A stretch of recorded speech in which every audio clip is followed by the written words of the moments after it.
What's up, everyone? Marc Lobliner, TigerFitness.com, Part 2. Bio-Gro interview, questions submitted by you. From Mr. Stephen Adelaide, CEO of ISatori. How you doing, man? I'm Welcome. well, Mark. All right, so this is Part 2.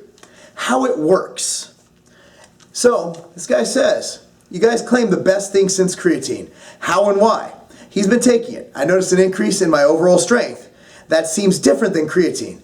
If I stop taking this, will the gains go away? In fact, a two-part question. How does this compare to creatine? Why is it the best thing since creatine? And if I stop taking Bio-Gro, will my gains go away? Well, I think to look at the first part, comparing Bio-Gro and the bioactive peptides that are contained in Bio-Gro compared to creatine, they're quite different. Creatine, as you know, works on the ATP regeneration process from an anaerobic capacity standpoint. And essentially, I think when you look at the bioactive peptides, they're essentially helping the call for and the acceleration of protein synthesis inside the muscle cell. Okay. And so when you look at the two, I think they're quite different in their comparisons. And would I use one or the other? I think they both have a place in your supplement regimen. But I think they are quite different in the mechanisms of actions in the body. There we go. So that kind of explains that. And if I stop taking Bio-Gro, will I lose all my gains? Well, to be honest with you, we don't know yet. Creating a new category like bioactive peptides, there's still a lot of things we don't know. There's still a lot of things we're learning every day.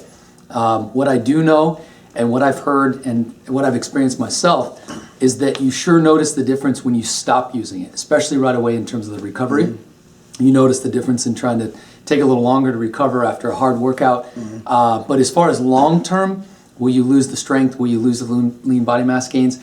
We're not sure. So we don't know yet.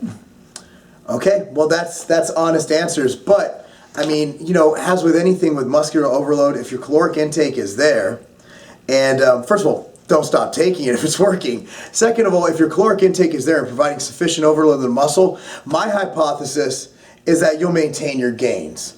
That's my hypothesis on it. Again, but research is ongoing. And we'll get into that in a subsequent video. Okay, so the label on Bio-Gro says that 1 scoop is the equivalent to 25 grams of whey protein. Let's say that I ingest 75 grams of my daily protein intake from whey protein, and I decide to replace my whey with 3 scoops of Bio-Gro. Would the scoops, can you replace your protein with Bio-Gro? First of all, I want to clarify one thing. 1 scoop of Bio-Gro and the bioactive peptides is the equivalent of 25 grams of the bioactives found in whey protein. So big difference. Yeah. We would never recommend that you substitute anything for your macros. A chicken breast is a chicken breast, a glass of milk, glass of whey protein isolate, whatever it may be. Your macros from protein need to be a staple. They need to be a part of your diet. I wouldn't suggest replacing those with Bio-Gro, but rather augmenting that. So in other words, we're already consuming large amounts of protein, and your body's ability is limited by its ability to process all that protein, not just from an absorption standpoint, but from a utilization of the aminos in the muscle cell. Yeah. So Bio-Gro helps by amplifying, sort of as a beacon, the muscle cell, calling out for more protein for the amino acids, and then accelerating the rate of protein synthesis so you can rebuild muscle faster. Okay, so essentially I actually had a client, believe it or not, who told me after weeks of doing it, oh, you know, I've been replacing 50 grams of my protein with 2 servings of Bio-Gro. And I'm like, where did you read that? I mean, it's in none of their verbiage. I mean, I can understand where you can get, you know, kind of confused on that, but you can't replace food. You can't replace macronutrients. What I find Bio-Gro does is it just helps it work better, helps you absorb more of it. And I noticed that especially when I ate 2 pounds of it with 2 jugs of Bio-Gro. I made all kinds of gains that day. All right, so this is another one. I think it goes back to that question. We'll see if there's a need to. What makes Bio-Gro so much more efficient than other protein sources like eggs, which is one of the best bioavailability protein sources you can eat? Well, I wouldn't want to compare Bio-Gro to eggs. That's, again, comparing it to a macronutrient. Yeah. I mean, good sources of protein are good sources of protein.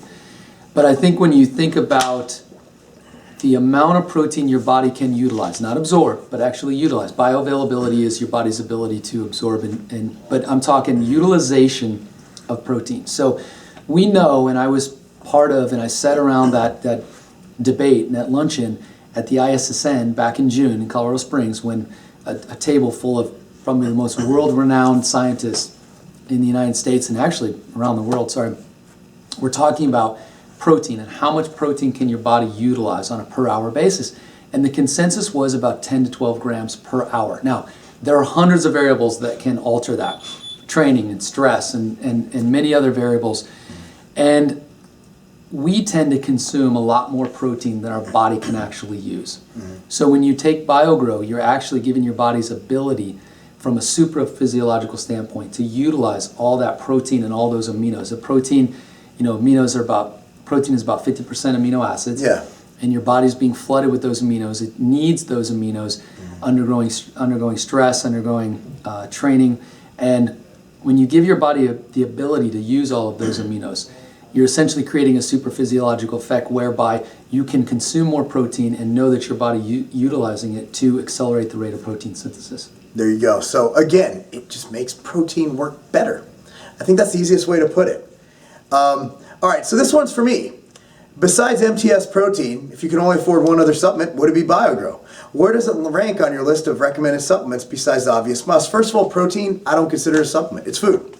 I mean, it's basically, to me, it's chocolate liquid chicken. I mean, I don't see anything that much special about it to consider it a supplement. However, in my grand hierarchy of supplements, I do put Bio-Gro right up there. Fish oil is going to be my number one because fish oil does so many awesome things. Apart from that, it's branched chains, creatine, and now Bio-Gro's made it to that list of, I look at it as if I'm traveling, like this week, I'm here. What I brought in my bag is I had my pre-workout, which had creatine, beta-alanine, Clash. I had my branched chains, and I had Bio-Gro. That's all I took, other than my food sources. So, and fish oil. So, I mean, that's how I look at it. What do I take with me? And so, yeah, I definitely rate it high. Okay, so I think you just answered this. This is digesting any amount of protein, and you actually got into this. Basically, they say you can only digest so much. Will this help synthesize protein faster and speed up recovery? You've answered that. Do you count this as calories, Stephen? Well, no, there are no calories, no sugar, and no fat. Similar to the way amino acids are described. And there's been debate around do they contain calories? Do they contain energy? And right now, Bio-Gro is classified as a 0-calorie protein synthesis amplifier. So Okay. no calories, no fat, no sugar. Well, there you go. So you don't have to count on your macros, kids. Can you use the whole tub in one serving? Serious. Well, we know somebody that used 2 tubs in one serving. And Pete did too, and he's still alive. I wouldn't recommend it. It might cost a lot.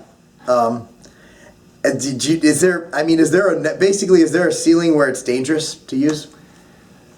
Well, I wouldn't consider it dangerous because it's naturally found in terms of you can find bioactive peptides in milk and red meat, Yeah. colostrum. Now, actually, we're at elevated levels, so I don't want to say that any amount would be safe. But right now, what we're seeing in terms of empirical data, anecdotal data, and clinical data is that there's no upper limit. The more you use, the harder you train, the better it works. So we're looking at different levels of, and we've doubled the actual dose on a daily dose and seen better results. So where's the upper limit? We don't know. But as far as safety, we haven't seen any of the health markers or any adverse events with higher dosages. All right. That concludes part 2. On to part 3. It's not a game.